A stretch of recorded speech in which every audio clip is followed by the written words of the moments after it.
आज Doubtnut app download करें। Doubtnut पर अपने सभी गणित, रसायन विज्ञान, भौतिक विज्ञान और जीव विज्ञान के डाउट्स का करो सफाया। बस प्रश्न की फोटो खींचो, एक ही प्रश्न को क्रॉप करो और तुरंत वीडियो सोल्यूशन पाओ। अभी डाउनलोड करें। हेलो दोस्तों, हमारे सामने सवाल है जो हमसे कह रहा दिया गया है कि दो सकेंद्रीय वृत्त जिनकी त्रिज्या ए और बी है, जहां ए का मान बी से बड़ा है, बड़े वृत्त की एक जीवा छोटे वृत्त के लिए स्पर्श रेखा है। तो हमें जीवा की लंबाई हमको ज्ञात करनी है। तो जैसा कि हम देख रहे हैं, हमने चित्र बना के रखा हुआ है।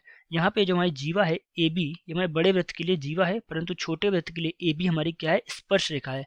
स्पर्श रेखा है तो यहाँ पे ओ पी बिंदु पे मान लेते हैं, ये उसको स्पर्श कर रही है।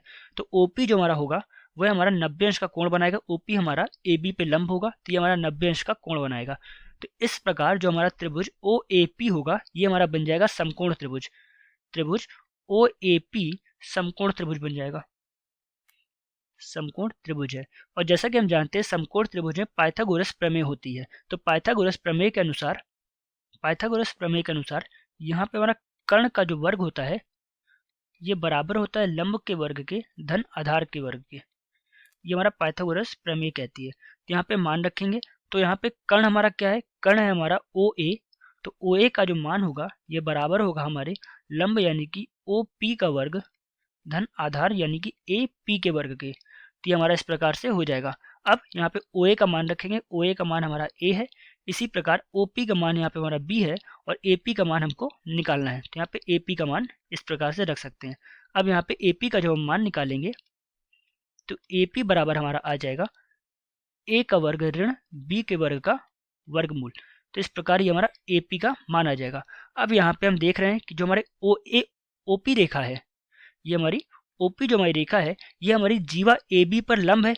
और जैसा कि हम जानते हैं, किसी भी वृत्त में केंद्र से जीवा पर डाला गया लंब उसको दो बराबर भागों में विभाजित करता है। तो यानी कि ये ओपी का मान जो होगा ये हमारे पीबी के बराबर होगा, क्योंकि केंद्र से जीवा ए बी पे हम लंब डाल रहे हैं, इसलिए एपी का मान पीबी के बराबर होगा। नीचे प्रमेय को लिख देते हैं। तो प्रमेय थी हमारी, किसी भी वृत्त के केंद्र से जीवा पर डाला गया लंब जीवा को दो बराबर भागों में विभाजित करता है। यहाँ पे सवाल में हम देख रहे थे कि हमारा केंद्र था वह हमारा ओ था। इसने हमारी जीवा ए बी पे लंब डाला था जो हमारा पी बिंदु पे था। इस प्रकार यहाँ पे हम क्या कर सकते हैं कि ए पी का मान हमारा पी बी के बराबर होगा, ए पी बराबर पी बी होगा। या फिर हम कह सकते हैं कि जो हमारा ए बी होगा ये हमारा 2 ए पी के बराबर होगा। और ए पी का मान हमने ऊपर ही निकाला था, वर्गमूल ए का वर्ग ऋण बी का वर्ग।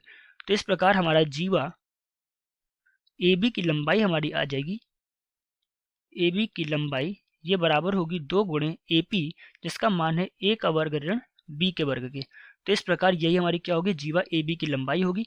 और यही हमारा क्या है, ये हमारा उत्तर है। धन्यवाद। कक्षा 6 से 12वीं से लेकर नीट, IIT, JEE वो एडवांस के लेवल तक 1 करोड़ से ज्यादा छात्रों का भरोसा। आज ही डाउनलोड करें डाउटनेट ऐप या व्हाट्सएप करें अपने सारे डाउट्स 8400 400 400 पर।